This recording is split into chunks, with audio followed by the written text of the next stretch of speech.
ഈ കാഫിർ വിഷയത്തിൽ ഏറ്റവും ആദ്യം മുഹമ്മദ് റിയാസിനെ കാഫിർ എന്ന് വിളിച്ച് ആക്ഷേപിച്ചത് മുസ്ലിം ലീഗിൻ്റെ നേതാവ് അബ്ദുറഹിമാൻ കല്ലായിയാണ്.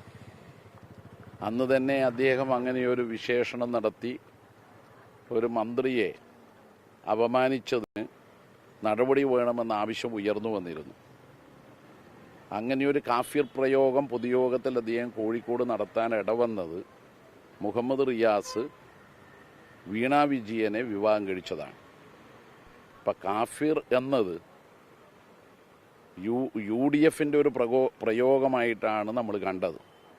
ഇനി വടകരയിൽ നടന്നത് സംബന്ധിച്ച് പരിശോധിച്ചാൽ യു ഡി എഫിൻ്റെ സ്ഥാനാർത്ഥിയും അവരുടെ പ്രചാരകന്മാരും ശൈല ടീച്ചർക്കെതിരായി വ്യക്തിഹത്യ അടക്കം നടത്തുന്ന പ്രചാരവേല ശക്തമായി നടത്തിയിരുന്നു.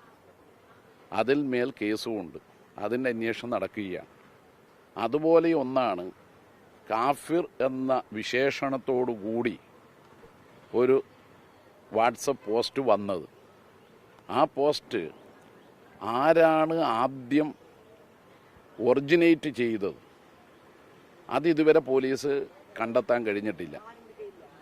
അത് കണ്ടെത്തുകയും അതിന്മേൽ നടപടി സ്വീകരിക്കുകയുമാണ് ഏറ്റവും പ്രധാനം. പോലീസിന് അത് കഴിയുമെന്നാണ് പ്രതീക്ഷിക്കുന്നത്. കാരണം ഫേസ്ബുക്ക് ഉടമക്കും വാട്സപ്പ് ഉടമക്കുമെല്ലാം ഇത് സംബന്ധിച്ച് പോലീസ് കത്തയച്ചതായി പറയുന്നുണ്ട്. അപ്പോൾ കാഫിർ പ്രയോഗ ആദ്യത്തെ പോസ്റ്റ് ആരാണോ സൃഷ്ടിച്ചത് അവരുടെ പേരിലുള്ള നടപടിയും പിന്നീട് ഷെയർ ചെയ്തവരെ കണ്ടെത്തുകയുമാണ് വേണ്ടത്. അത് കണ്ടെത്തി കഴിഞ്ഞാലാണ് ആരൊക്കെയാണ് എന്നതിനെക്കുറിച്ച് കൃത്യവും വ്യക്തവുമായ സൂചനയുണ്ടാവുക. ഇനി അത് ആര് പോസ്റ്റ് ചെയ്താലും അത് തികച്ചും തെറ്റാണ്. ജനങ്ങളെ ഭിന്നിപ്പിക്കാൻ മാത്രം സഹായിക്കുന്ന ഒരു നടപടിയാണ്. ബ്രാഞ്ച് സെക്രട്ടറി അടക്കമുള്ള ആൾക്കാർക്ക് നടപടിയെടുക്കാൻ ധൈര്യമുണ്ട്. അങ്ങനെ ഒരു ധൈര്യം കാണിക്കുമോ പാർട്ടി? ഇല്ല, കോൺഗ്രസിൻ്റെ ആരാണ് ഇത് പോസ്റ്റ് ചെയ്തത്? ആരാ?